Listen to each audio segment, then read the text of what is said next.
A very good evening to all of you. And it's a very fine, beautiful evening in Dehradun, quite hot actually. And I hope all of you are staying safe. Before I begin, I would just like to introduce myself very briefly. I'm Dr. Akshay Malhotra, and I serve as the as Director of Product Development and Innovation at GUS India. And with me today, we are in for a very interesting half an hour, a very interesting and insightful session, I'm sure, because I have with me Dr. Sunil Rai, Vice Chancellor of UPES. Hello, sir. Hello. How are you, Akshay? I'm doing well, sir. How about you? Great. So I just thought we'll begin with, I'll just provide a brief overview of why this session is so important and why we are doing it. So as the Director of Product Development at GUS, one of the tasks that has been given to me that I have to look into my crystal ball and kind of tell what the future holds for us. And let me admit it, in this regard, I have failed miserably. None of us saw this coming. If you had told me one this fine Tuesday evening in April, we'll be sitting in our drawing room and having this discussion, I would have said, hey, it's not possible. So yes, these are exceptional times, unprecedented times. And all of us are hoping and praying that things get back to normal soon. But one of the things is, yes, things will get back to normal soon. We are very, very confident, but the definition of normal might change forever. There might be a new normal in town. One example that readily comes to mind is that of the post 9/11 world. So after before 9/11 in US, I'm told you could just walk, down to the plane and tell your relatives goodbye. Hey, bye, have a nice flight. No problem. But now the security checks, taking off your shoes, taking off your belts, the entire routine, that's normal. None of us objects. We have all got used to it. We know, hey, let's just go half an hour earlier. That is the new normal. So in the post-COVID world also, the definition of normal might change. And one of the areas that might be most affected is actually academics.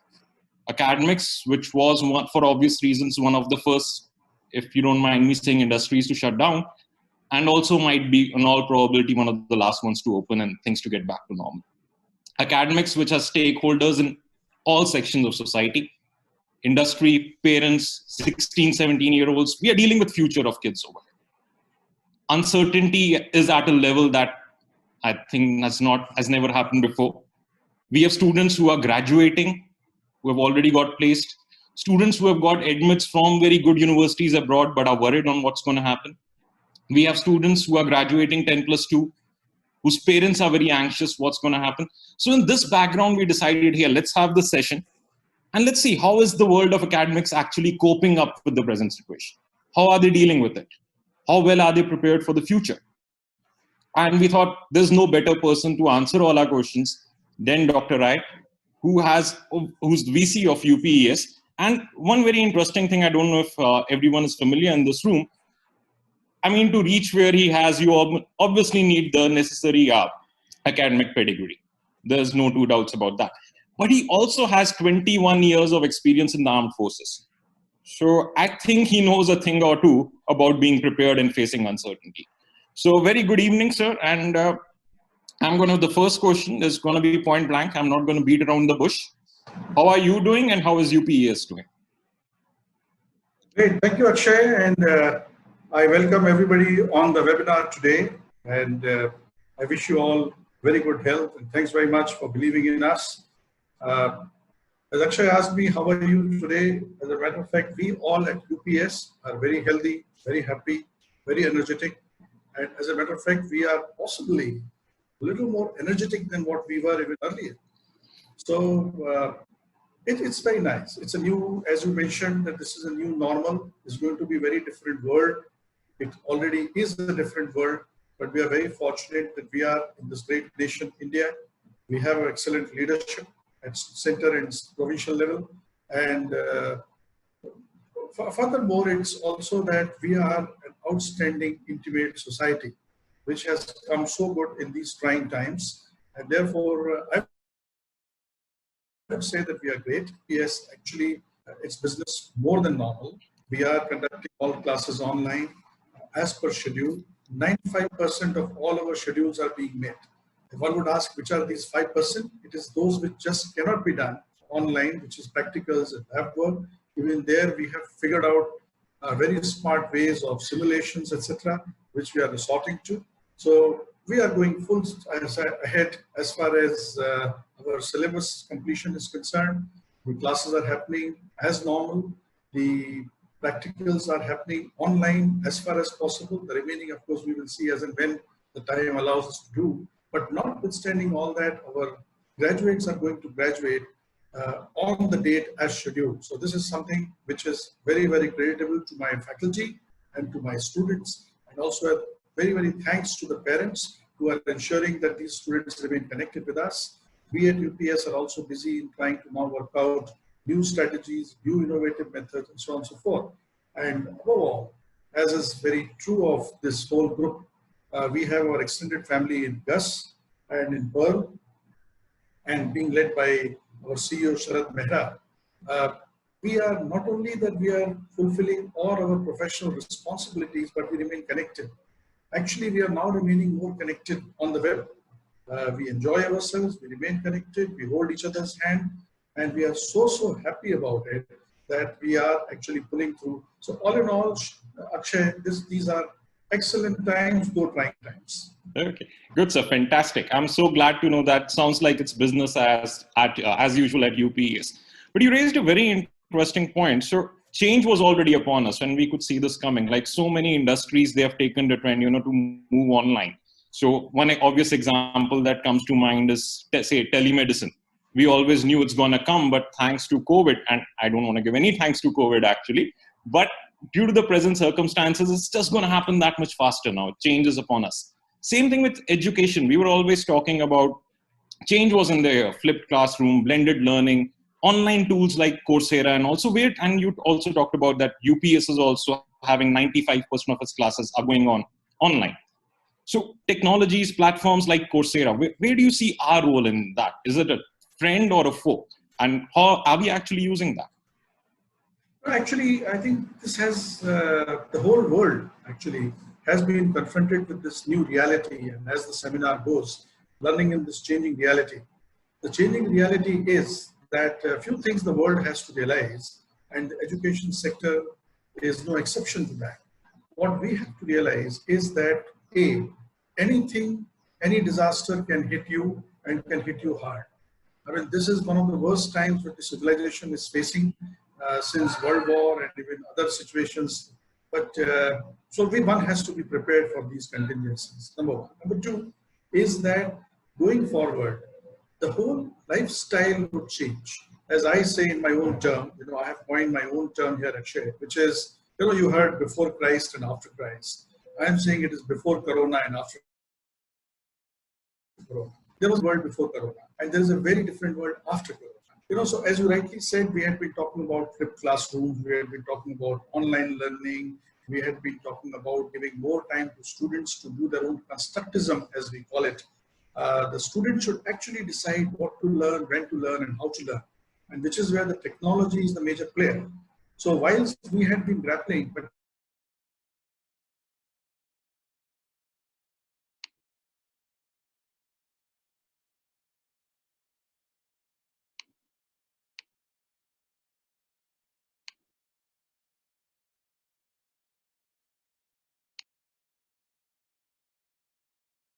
enhanced blackboard services, enhanced the bandwidth, also training the faculty and so on and so forth. So we have done all that.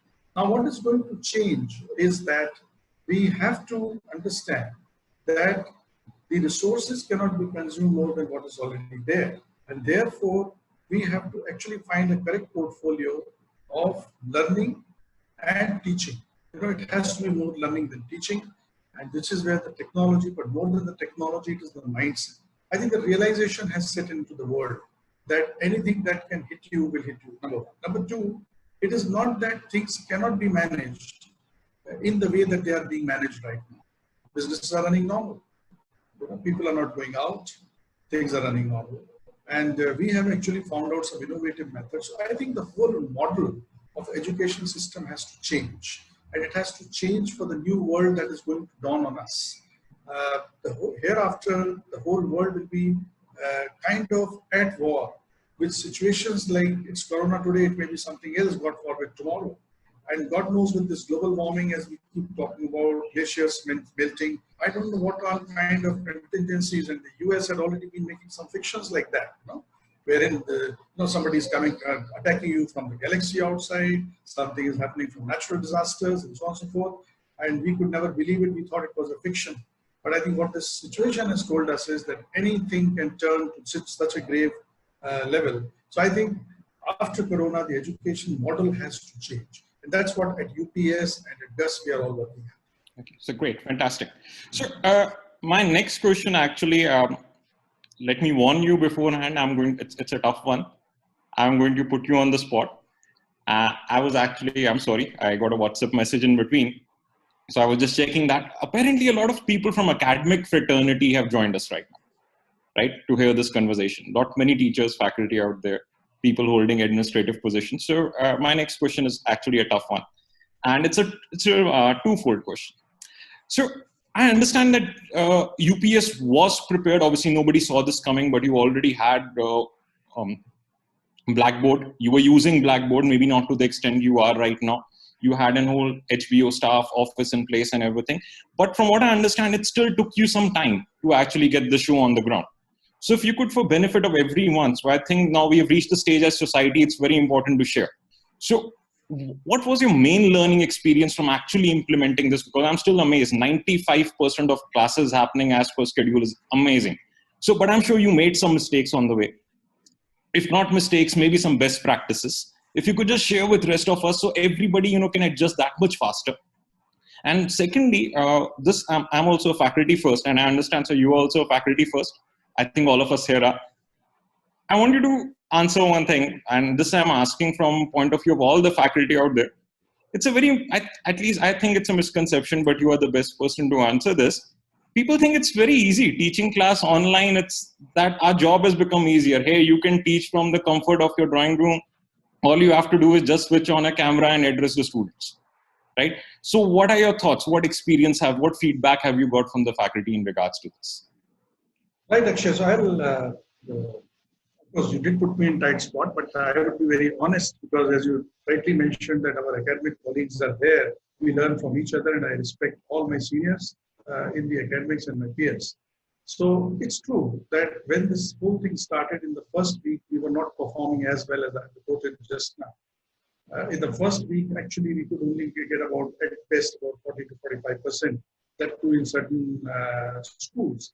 But most of the schools, we did not perform in the first year, though right from the 14th of February, we were actually kind of getting prepared as far as environment was concerned. The university was prepared for the checks at the gate with sanitizers and all that. So while my entire attention was actually going to preparing the university to take this menace of COVID, as far as health is concerned and morale is concerned, however, we kind of actually at that point of time did not think that this will hit us so hard that we will resort to online. So obviously, yes, first 1 week we were not performing as well we would have done. And I think there are many other institutions as of now I know about it. This is my third university as Vice Chancellor, so I remain connected with my other colleagues in other places. I'm pretty active in AIU, and therefore I keep coming to know about what's happening in other places. It pleases me to tell you that just within a week, the university could gear up and come up to a level of almost 90 to 95%, which has become a commonplace now. So three things that I would share as my learning as to why we couldn't do it from day zero was basically because number one was we didn't expect. So the mindset problem, we did not expect that the catastrophe could be at such a level. So the first thing is that we have to be now prepared. As Murphy says, whatever can fail will fail. And I think this Corona episode has proved it more than doubts. So first one was to be prepared in your mind that things can go as bad as they have. So first one was we were mentally not prepared. That was from the academics perspective. So we did take care of all, as I told you about from the health perspective, all of our students, faculty, and the proof of that is that not even a single student, staff member, faculty is affected by this menace in UPS, and also very proudly, I would say, in all of our partner institutions, that is Pearl and GUS. So, which is that I think we moved very quickly and we have taken.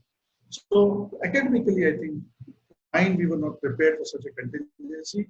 That's why maybe it took us 1 week. That was one. Second thing was that we did not see, you cannot dig the well when there is a fire.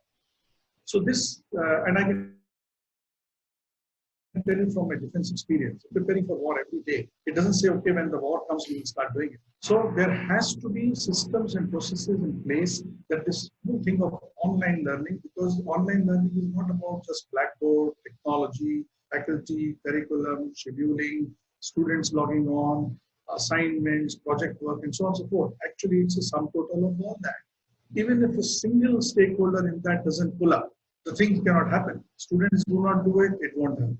Our other support staff doesn't do it, it won't happen. IT staff doesn't do it, it won't happen. So I think, and these things have to become a habit. So we have decided in UPES, very in particular, and in our group in general, that we will include this online, blended learning as a normal day-to-day life. It's not an exception, but a normal day-to-day life. So 25 to 30% of our academic activity here onwards will be on a blended mode, and we are preparing our studios. My deans and my faculty colleagues are at work constantly to, as our CEO Sharad says, prepare ourselves for the next normal. The second thing was systems and processes have to be kept well oiled. You have to keep them in motion. Otherwise, when the thing hits you, you are not able to. And the final thing is, we had also actually not been trying to actually hit this with a sledgehammer. We had actually, in the first week, did not resort to the basics. The basic is that we should have foreseen, which we have now know it, and my all colleagues who are doing this online learning would know, that you have no control on bandwidth. You have no control on morale, and you have no control on the mood of the students and their families. So this we should be prepared. And that is what I think we did. And we did enough and more as far as that is concerned. So the basic thing was, if you know that the bandwidth is going to be a challenge, then simple methods is that whatever material you're going to use for your class tomorrow, this could be a PPT, this could be your case studies, could be your videos, or what have you. These things should be loaded and informed to students well in time, so that next day when they come, ideally speaking, they should have gone through it, so that even if the bandwidth is, so bandwidth will be okay as far as we are not using bandwidth hogging teaching aids. So if you put a YouTube video, obviously the bandwidth will be challenged. So likewise, there had been a lot of this. I just gave you as one example. We actually went down to basics, and we have this kind of monitoring. Previously, we were doing it right at the strategic level almost every day. Now I do it almost every third day with my deans, and my deans are doing it on a daily basis. And we're ensuring that, so I think 3 lessons: be prepared for the worst, keep your machinery well oiled, and the third one is that you have to get down to basics because this online learning is not just delivering classes online, you have to create that particular experience. Okay. Thank you. Thanks for the very candid answer, actually, Doctor. And I think there were some lot of insights that all of us can take from your answer. To something very unconventional, at least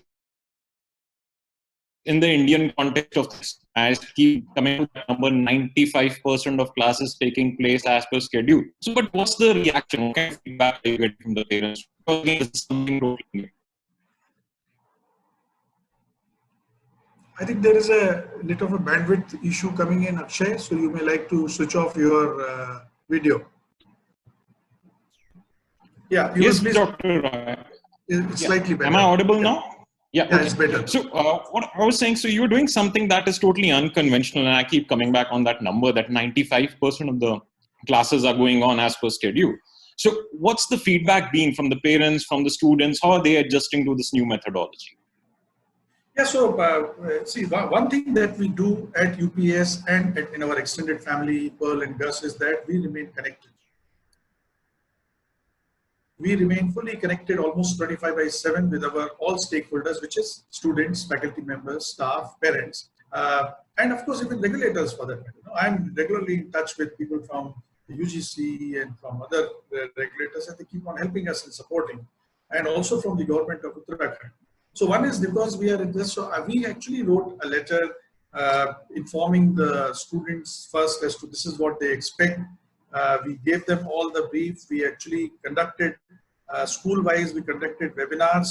We conducted online meetings to prepare our students. We were in communication with parents. I have already, by now, exchanged 3 sets of mails between myself and registrar with the students and the faculty members. Our Chancellor has already exchanged such communications with the regulators, and so we are in touch. So the feedback is, initially, of course, there were problems. There were teething problems. These were basically 2 problems. One was about the bandwidth, and the second one was the comfort level that was not coming. And obviously, for a student who was used to the excellent environment that we have managed to create at UPES in terms of teaching learning atmosphere, teaching learning aids, and so on and so forth, one cannot possibly duplicate everything on the online. However, so what cannot be done through the limitations of technology has to be done through fellowship. So what we have done is our deans, our faculty are in regular touch. We keep on doing regular counseling with students. We keep on taking feedback, and the feedback so far, I have actually sent these mails and I have received almost 60% to 70% have responded back. And all of them have responded very, very positively. They have thanked the university. I would also like to thank our students and parents for cooperating with us so well. And of course, I would applaud the efforts of our faculty and deans who have actually come good. So it's just technology will not be able to do it. And the parallel that I can draw is, look at the way our nation has handled thus far this whole problem of corona. I mean, we are technologically not the best in the world. In fact, the best in the world are suffering. They have the best of the infrastructure, the best of support systems, and whereas India has none as compared to them. But I think we did it basically because, somebody may ridicule that we were banging thalis or that we were burning candles. But I think the whole thing was that what we were trying to do was that we were trying to tell ourselves first that we are all together. We believed in ourselves. And that's exactly what we are doing at UPES. All our students, our faculty, our parents and support people, they believe in us. And we are actually connected to each other. So I think the feedback is that they have actually all got used to it. There are some limitations of bandwidth, which of course we follow it up by having tutorials. So whichever student missed out on something, firstly, all the material is provided beforehand, so they can go through it at their time. All the lectures are recorded in our system. All students can actually download it at their will and do it. Regularly, all schools are announcing tutorial sessions. So whichever student has got a difficulty, they actually come to it.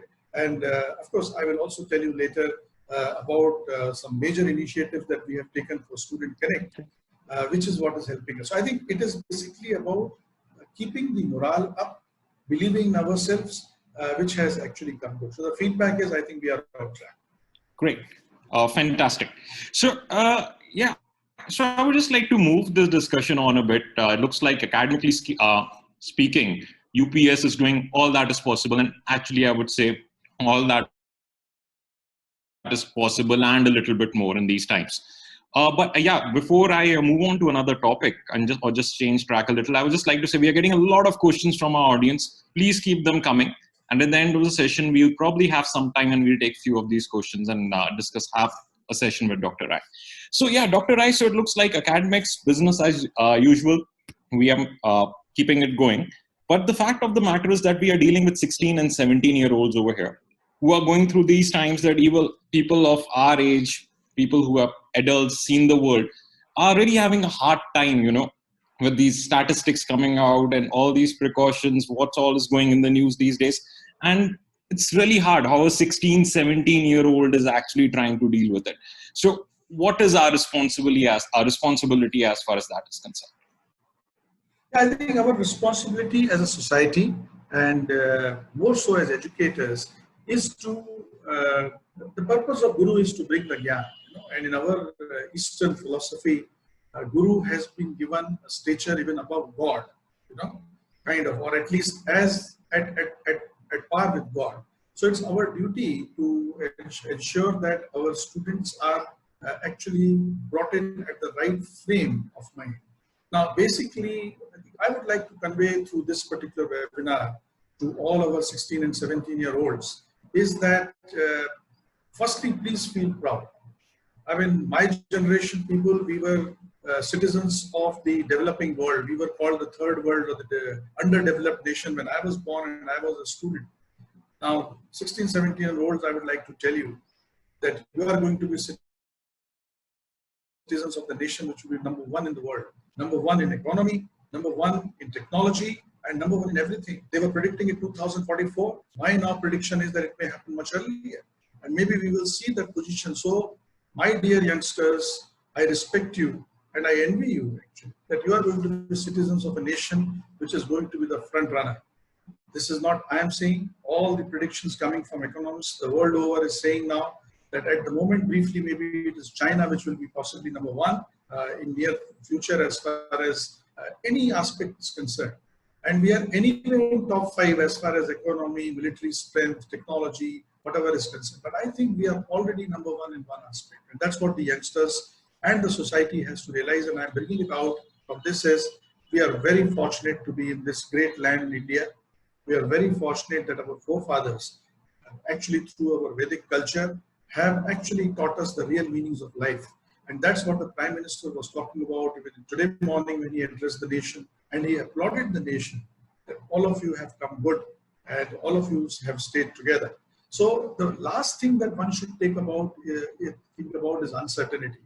These economic figures can change.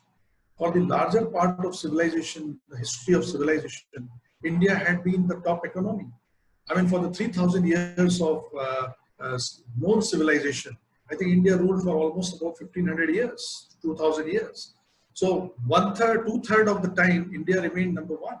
And all indications are that we will. So there is nothing to actually doubt or fear. That's number one.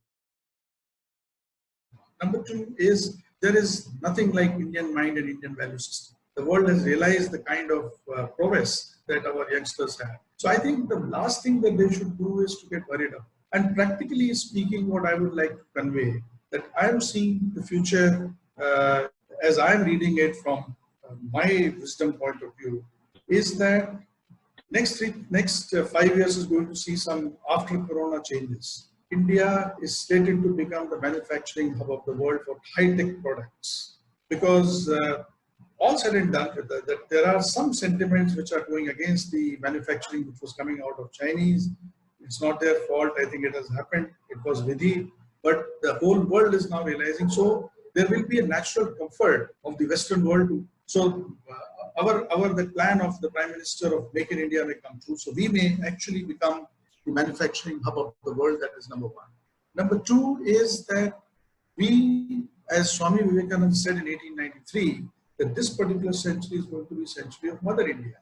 And why it's going to be is because we will do it through knowledge and wisdom. And I think this is where our faculty, students, educators have an opportunity to, its technology is easier taught. What is difficult to teach or difficult to understand is life.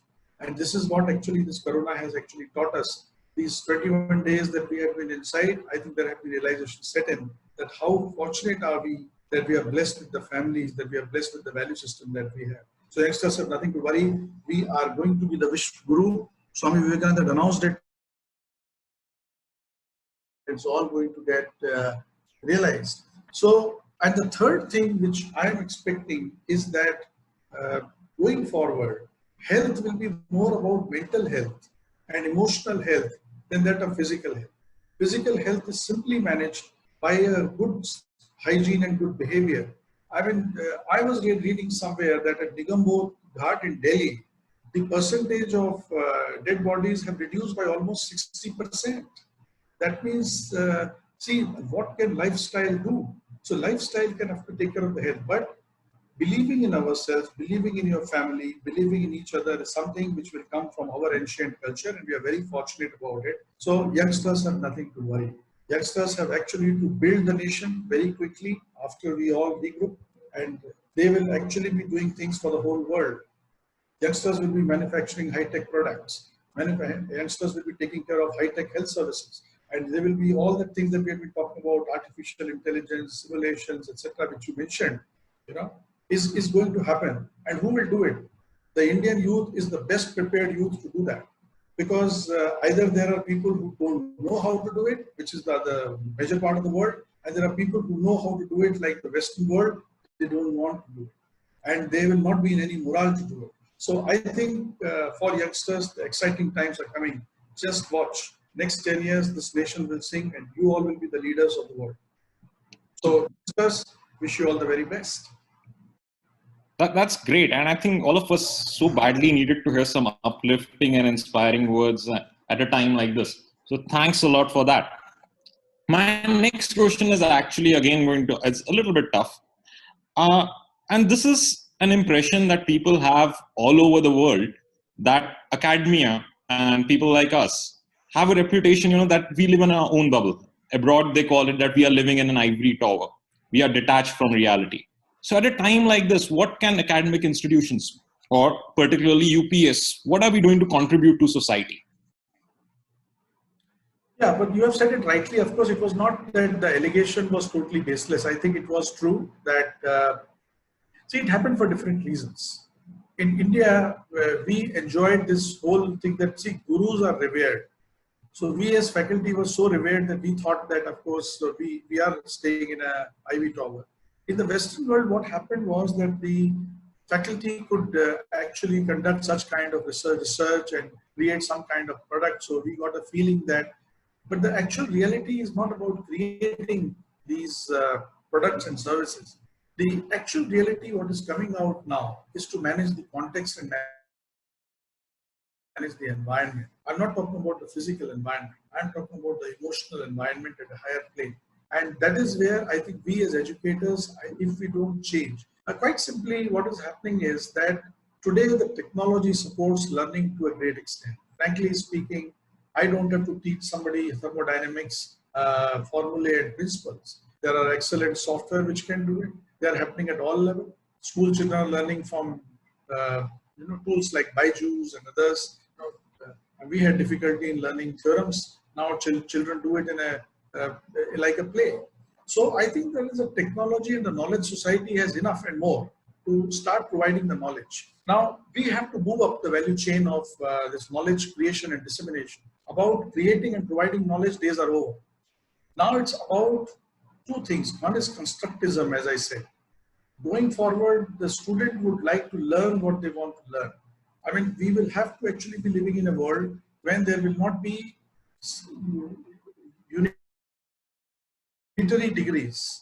We talk of interdisciplinary and things like that are going to happen, because already the world is interdisciplinary, and we at UPS and in GUS are already doing a lot to ensure that we address it comprehensively.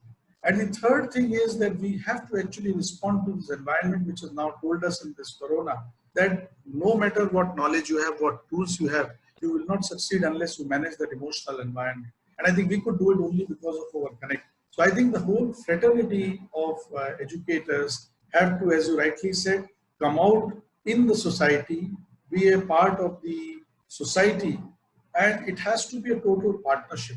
Previously, it used to be a partnership between student and the teacher.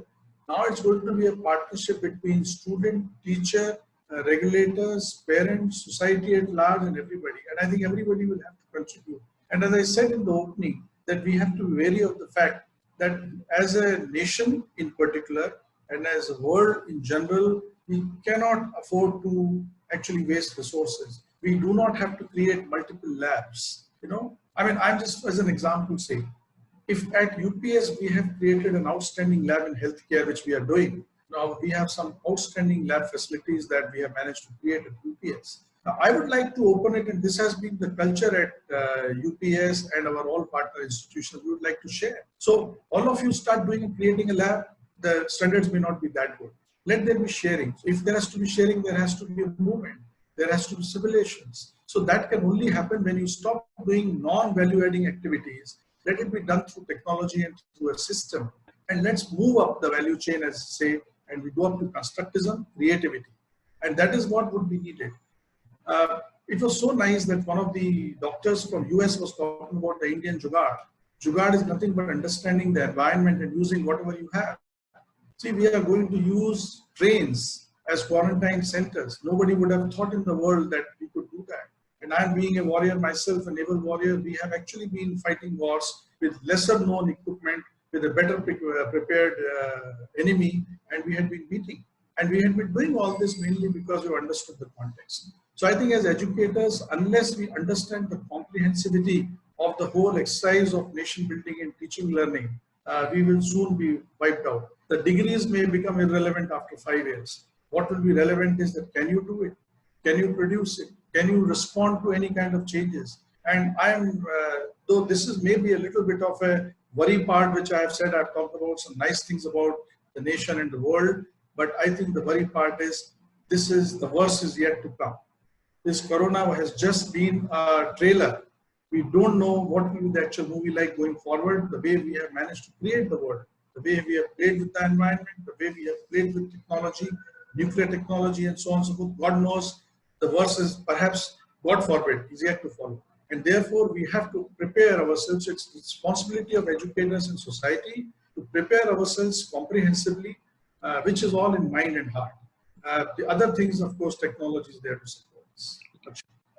Yeah, so I would say very strong words, very relevant words on whether what purpose we are going to serve and our relevance. Also, you questioned many things, but the fact that you are worried about these things and thinking along these lines, provides a great deal of comfort that at least UPES as an academic institution is on the right track. I'm going to take some questions from the audience now, and as far as the Q&A, most of these questions goes, there's a large elephant in the room. So I would say over 90% of the questions that we have got, and we have got a lot of questions so far, they all pertain to one thing: admissions. Students are anxious, their parents are anxious, and all these students from 10+2, their parents, actually they are very worried what happens to admissions this time. Is my child, or am I going to lose a year? So that's over 90% of the questions, like I said, just deal with that one particular aspect. Would you like to comment on that, Dr. Rai? Sure. As I had mentioned earlier, Akshay, that the way the entire society in India has come good, starting from the central government to the provincial governments. I'm feeling very proud as an Indian, the way they have managed it. I'm very proud of being an Indian, the way our society has responded. Forget about few of these incidences here and there, people breaking the lockdown, the Jamaat people creating havoc and so on and so forth. But I think that's only a very, very minuscule percentage. The very fact that the numbers are what they are today is mainly because of the fact that we have managed to do it well. And same thing I will talk about admissions. I did mention there's nothing to worry for youngsters. I'm sure all my colleagues in the world of academia have already proceeded well. Now, I will just give you a simple comparison. Frankly speaking, I'll give you first about UPES. Our all applications across the programs have gone up almost by 30 to 35%. The data I have with me. And so this is as compared to what we were at the same date last year. So there has been actually an increase of admissions, applications, which means that there is a faith and trust of the society, which is parents and students, that we will be able to deliver. And I'm certain that all the universities in India, I'm aware about my past university, about few of my other colleagues, the admissions are going on as normal. The Indian students are actually applying and trying, not only in India, but also abroad. Now, here is the information that I have from first hand because of some of my relatives' children applying and some of my friends from US talking about. Frankly speaking, the speed at which the admissions are progressing in India is almost at triple the rate of what is happening in US. I should not talk about it like that. They are actually dealing with a larger crisis, and I pray to God that they come out of it very fast. But we actually thought about it in our system, and our CEO actually told us that we should actually, that we are doing well is good, but we are also going to help the world. So actually we are talking about that students may not be able to travel abroad for another 6 months. This is a reality. The students who are seeking admissions elsewhere in the world may not be able to travel abroad. Now we are partnering with universities, like-minded universities. Don't worry, students cannot travel abroad. We will do their education with us, and we have prepared. Like today morning, Prime Minister was talking about how he has prepared about for 1 lakh beds and about 600 hospitals. At UPES, we are prepared We have a strength of 13,000 students. And similarly, in our sister concern, Pearl, we are now ready by going in for some innovative methods of blended online learning, free up some more time, and we can actually serve the needs of other students who possibly may not be able to find favors in certain university systems where they may possibly take a little longer time. So I think this is going to be a very collaborative exercise. As far as the admissions is concerned, I'm very certain that come month of July and August, things will be absolutely normal as far as India is concerned. The second thing that will happen is we will also help our partner countries. We are already in touch with our like-minded universities in Europe. Our partner GUS actually is well connected with various universities all over the world. So we are actually talking to them, to other universities, and telling them that, hey, we are there for you and we can actually take on. So admissions is absolutely not a problem. The numbers are moving, admission processes are going. Of course, we have done some innovative and adaptive methods. So what stops us from conducting interviews online? What stops us from conducting tests online? These are anyway happening. After all, US people go online only. They don't go physically to US. So it's only a mindset issue, which I think we have been able to resolve and many other education institutions have been able to resolve. And the proof is the numbers. If the numbers are going high, if there was a worry or a panic, there was any doubt. I mean, our side, this side of the world, story is that we are ready, we are prepared. But even the students and the parents are ready. 30% rise in applications on the same date as of last year speaks volumes about this connect between us and they. So I think the admissions are progressing well.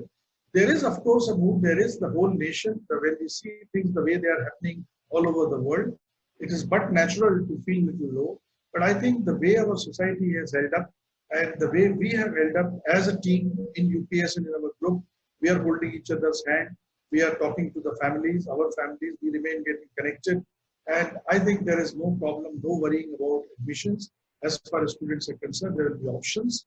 There are options that other education institutions are providing for the students, and there are options that UPS in particular is providing. We launched 2 new schools, and it pleases me to report that the admissions there are progressing more than, I mean, the school has not even come up, and still the people have that kind of faith and trust. Now, what is happening to UPS, I'm certain will be happening to many other industry partners of ours. I don't think there's a problem of admissions. I think, thanks a lot for that, Dr. Rai. And I think students will, and their parents will actually take great comfort, from your answer. And if I were to just summarize it, guys, there is no need to worry. As far as admissions are concerned, it's going to be business as usual. There is no way you guys are going to lose out on a year or anything like that. The process will go on as per normal in UPS, just that we will be taking everything online for your comfort. Otherwise, it's pretty much business as usual. Dr. Rai, so we are kind of running short of time and we are approaching the end of the discussion, but there are 2 very interesting questions that we have got, and I would love an answer from you on that. So one is from a faculty actually from Bangalore. So he's asking, how are you making sure that the faculty is prepared for this transition of taking classes online? And also, if I were to put it in a defense parlance, how are you making sure that the morale of the troops is high at times like this? Excellent. So 2 things that we are doing. One is that we have gone on an extensive, I mean, as early as 14, I had a meeting with our strategic partners, and we actually addressed it then and there, and there was a decision made that we have to go online fully. That time we were not even envisaging a lockdown, but there was a kind of an understanding. So we have gone through a set of training. The good news was that actually, I would say that 80 to 90% of faculty is actually prepared. And this will be a story throughout the country, because this online thing we have been grappling for last so many years. As I mentioned in my earlier comment was that we have to keep the machinery oiled. So what we did was on a war footing from 14th to 19th of February, 14th to 19th of March, actually we had gone on a very extensive training program. So we had divided faculty into 2. We actually found out from deans as to there are 2 sets of faculty. One are ready to go, and the ones who are having some kind of discomfort either with technology or with the comfort of how to take it online and so on and so forth. There are nuances actually, which are different when you do face-to-face and when you do online. The only thing is about practice. So what we did was we almost ran 2 shifts of working, and we said fine, to make it happen and to prove it to ourselves, even this training we will do it online, except for the first 2 days where we did it face to face on campus. The rest of all the trainings we did online, and I would like to thank my IT team and the concerned faculty who had actually taken the mentor role for those who were not feeling very comfortable. And I think by about 24th of March, I had full data with me that about 75% of our faculty were fully comfortable. So I think the only way to do is to practice. And so one is the practice for technology and how do you do it. As I said, back to basics, certain things you have to foresee and plan and keep talking to students because they are a very important part. They're the other end of the rod. So they have to understand that this can happen. So we actually practice believing ourselves, talking through deans, through faculty, and then putting all the numbers as to what are the classes happening, monitoring on a daily basis as something which has brought us to this 95%. And today as we speak, almost about 85% of our faculty are absolutely comfortable running online. As a matter of fact, some of them are more than comfortable. And what they're telling me is when they come, if they've got 4 sections to be taught, they will teach 1 face-to-face, another 3 they will teach online, while when we resume our operations also.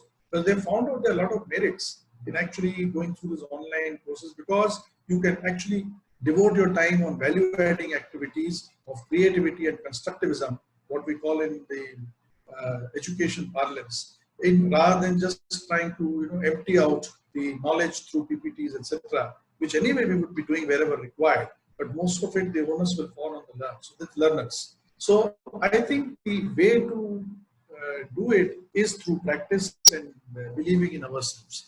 The second part is what happens, the moral part, what you said, is about, you have to celebrate small successes, which we did. Somebody doing a good work was being shared amongst each other. I did this yesterday in the class, students liked it. I did this yesterday and it flopped.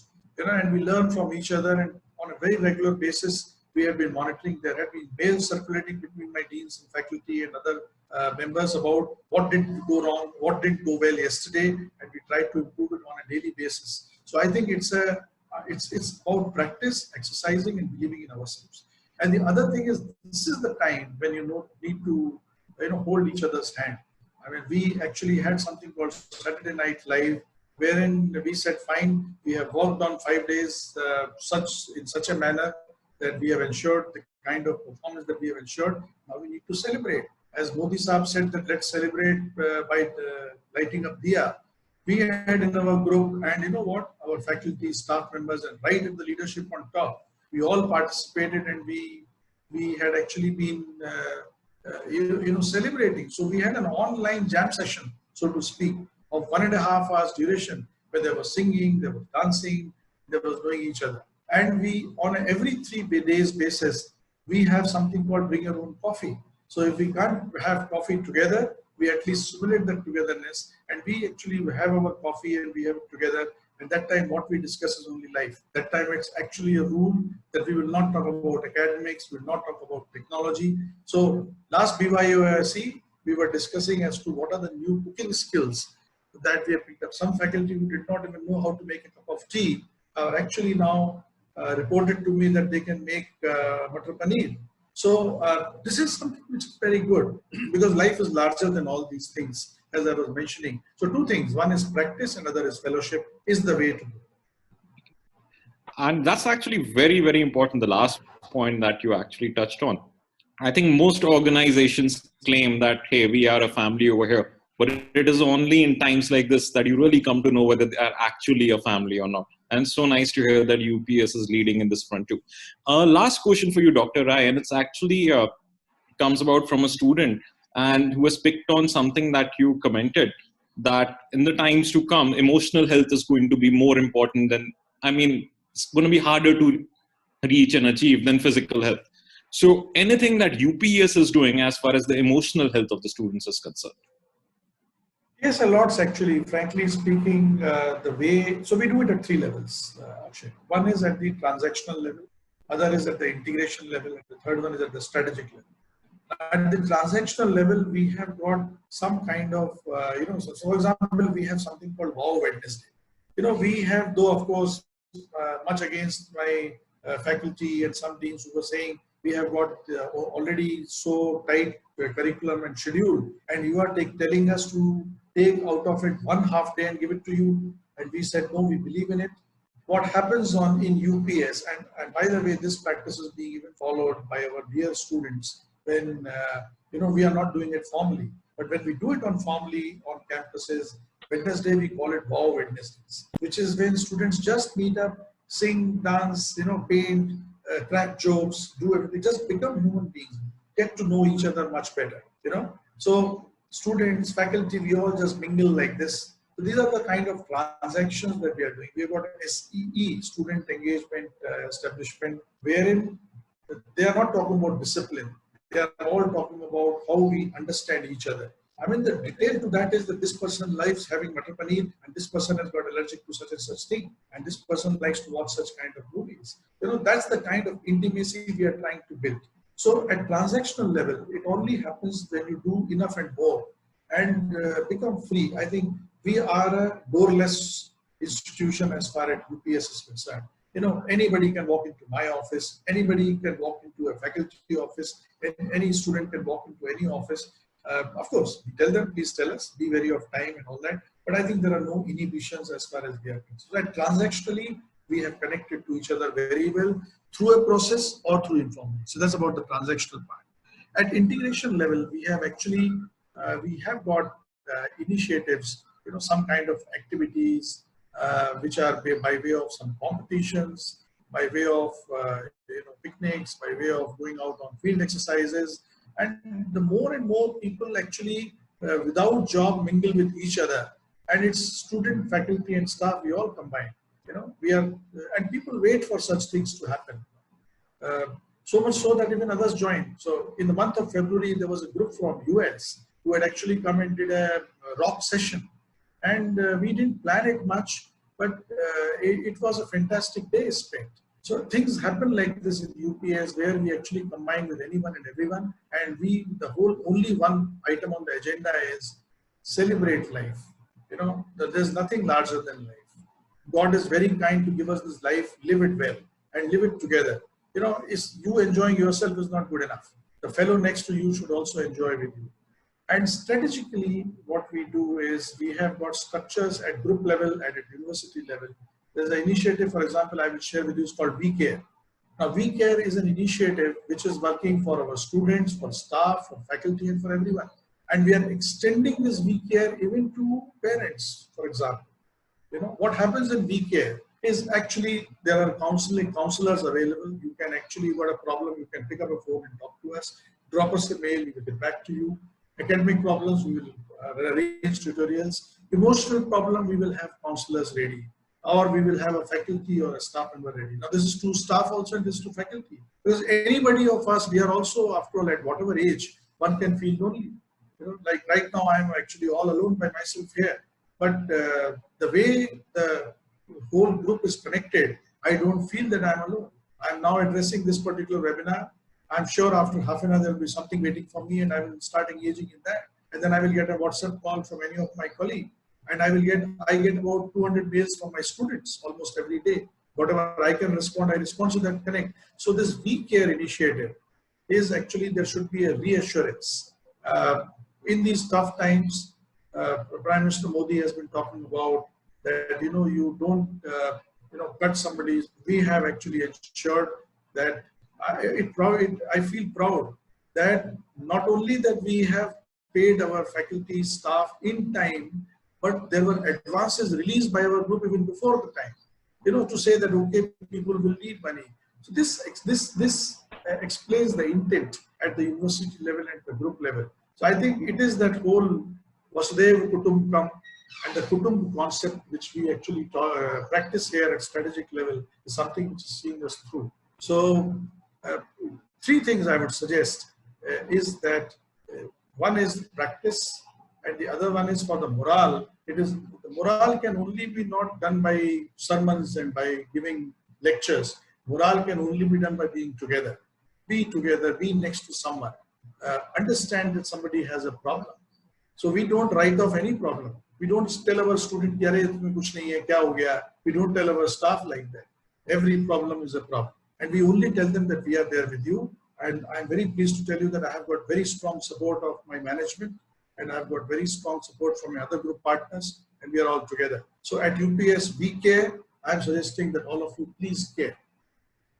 Akshay. Yeah. So one of the key things that I take from this message, and I take a lot of comfort in it also, because it's said, never let a good crisis go waste. And yes, we certainly are facing a crisis. But if the good thing that comes out of it is celebrate life, like you so rightly said, hit the nail on the head, then we would have not let this crisis go waste. And I would like to apologize to all the people who are asking questions. I think we are running out of time now. In fact, I'm getting a message, we have certainly run out of time. But one last question, it's being asked by a student, but I think it's very relevant for all of us, for the professionals out there, for the parents, for the faculty, for the administrators. No, it just so happens that currently this question is being asked by a student. So Dr. Rai, the question is, and it's a kind of a general thing, not just related to academics, that, okay, so a lot of transition we have made and all of us are working from home, all of us are trying to do the best that we can, but it's very hard to maintain the same discipline when you're working from home. So you're kind of missing that, the structure of the office life. If nothing else, even if we are able to do everything from home, but kind of the discipline goes missing. So anything you would like to say on that? Okay, so just two things, Akshay. One is that I respect, say, because as I said, at UPS and in our group, the buzzword is we care, not buzzword, the philosophy is we care. So all questions, whatever have been given, you may please record them, and these questions could be sent to me, and I would like to actually reply it to you, and then we can mail to these people, we can make it available in one of the blogs or whatsoever it is, because every question is an important question, every concern is a concern. So having said that, now I'll come to this. So you may kindly take note through your organizing team with whatever questions. If I have an answer, I will do it. Otherwise, I have got a whole strong team of my colleagues, both in the university and in the group, that we will try to address those questions. Now, for this particular question, I said that you said that what happens that now that there is nobody, now this is the biggest learning that has come in today. Prime Minister Modi talked about. Why do you need a police wala to tell you that you be disciplined on the road? You know, this is the higher level of actualization. If I respect myself and I respect my family, I will never indulge in anything which is low down. Why should somebody else have to tell me to do correct things? I mean, it's my duty as a human being to ensure that I'm true to the environment and true to the promise that I make. I mentioned to you the other day in our informal conversation that discipline is not to be enforced. Discipline is a promise that one makes to himself or herself and keeps it. So as a student, it's my job to prepare myself for that tomorrow. And my dear students and youngsters, I mean, I salute you and I envy you that you are going to be citizens of that nation, which will be #1 nation in the world 5 years down the line. And therefore, it now dawns on you as a big responsibility that please behave like a citizen of #1 country in the world. Why should somebody come and tell you to do this and do that? You are leaders of the world, so please behave like leaders. Leaders are not told do this or that. Leaders do it by themselves. So that's the self-actualization. That's there in our Vedas. And that's there in nature. Nobody tells sun to rise in the morning and set in the night, in the evening. So basically, I think this whole thing is about realization that I am a valuable person. My family is the best family. My nation is the best nation. And if you have this feeling in you, nobody you will need to tell you, now get up, now do your assignment, now submit it. I mean, it should come to you yourself. Initially, because we have got used to it, and I think I don't blame my youngsters, unfortunately, we have seen the slavery of last 1,000 years, where somebody has been telling us to do, whether they were Genghis Khan or the Mughals and Tughlaqs, and then the British and the Portuguese and so on and so forth. So we got used to it. Now we are an independent and upright nation. Today, our leadership is being regarded as the best leadership in the world. So please hold your head high. And we are the leaders of the world, and we are leaders of the world for no mean thing. We belong to the nation of gurus, nation of Vedas, and where nobody told anybody anything. So let us please, if you just respect yourself and your parents, and you love your parents, love yourself, and love your nation, you will not need to be told, do your homework in time, submit it on time, get up in time, do this hygiene, and not only do it, but ensure that if one of your friends who is not doing it, please tell that person. That's what Modi was saying, Prime Minister was saying in the morning. Do yourself be disciplined and also ensure that the fellow next to you doesn't do it. We have to hold each other's hand and do it. And I'm sure the youngsters will realize it. Please just understand one step that you are going to be the citizens of the nation which is going to be number one in the world. And therefore, please behave as leaders. And when you behave as leaders, nobody needs to tell you. Leader is not told what to do. Leader knows what to do. Just do your bit. Only thing I am telling you is that when you do your bit, don't forget to enjoy life. Life is the biggest gift God has given to us. So be good and feel good and remain happy. Akshay. Yes, Dr. Rai. So I actually can't think of a better note to end this discussion. So be leaders, be happy, act responsibly, and also behave because very soon you are going to be the citizens and the flag bearers of the number one nation in the world. So the future is full of optimism. The future is bright. Yes, at the same time, there are going to be some stumbling blocks along the way. And right now, we can't run away from the fact we are facing a big stumbling block, but we are going to get over it. So Dr. Rai, I would really like to thank you for taking the time out. And by the way, we are getting comments. I think you would like to know in the question and answer box. People are loving the We Care initiative. So thank you for that. And you've been very forthright in your comments. You have not hidden back anything and given us a very optimistic message. And it's so nice to know that our academics is in safe hands. Anything you would like to say, Dr. Rai, to end the discussion? Yeah, so I would of course like to thank my entire team, organizers, you Akshay and all of our organizers, the Stuti and her team. And I think I'm so proud that I'm part of a group where we plan and execute things to perfection and in time. And this one is no exception. I think you all have put together this particular interaction. I have enjoyed all the questions, Akshay. And of course, I'm willing to answer even more whenever in an offline mode. I will actually like to end with a prayer and a feeling that let's all pray for the world to come out of this menace. Let's all pray that our nation comes out of it. My hunch is that come early May and we will be out of this. Of course, it will take some time before we can say that this Corona has gone from India and from the world. It may take 6 months to 1 year. But who knows, there may be another friend of Corona who may be just waiting on the sidelines to actually test us. So I think let's unite and let there be optimism. Let there be praying. I think we should all pray. Every day we should pray and thank God that they have given us this opportunity. Let there be optimism and I'm sure things will happen. There is no vaccine for Corona. There is no cure for Corona. But the only way is prevention. And the only way is holding that optimism that nothing wrong can happen to me because I'm doing nothing wrong. And therefore, Corona or no Corona, we will take. So please feel happy, please be healthy. And let's pray that this nation and the world comes out of this crisis fast and we start the business as normal for the rest of the world. Business is as normal as far as UPES and the group institutions are concerned. So I wish you all good health. I wish you all nice togetherness with your families and friends. Enjoy this time. You have got a gift from Prime Minister Modi for another 18 days. Just enjoy life. Think about it and just enjoy life and things will come. We are already on a path to glory. So wish you all the best. God bless. Thank you, sir. And I hope the next time we'll be interacting with these students will be in our beautiful campus in Dehradun, which actually I've started appreciating all the more sitting at home. And I hope the next talk we'll be having over there. And to all the students out there, I would just like to end the discussion by saying, guys, the bad news is that the times are changing and things are not going to remain the same. But the good news is that the times are changing and the things are not going to remain the same. And as your faculty, it is our job to make sure that you make this transition in a very nice manner, in a very comfortable manner.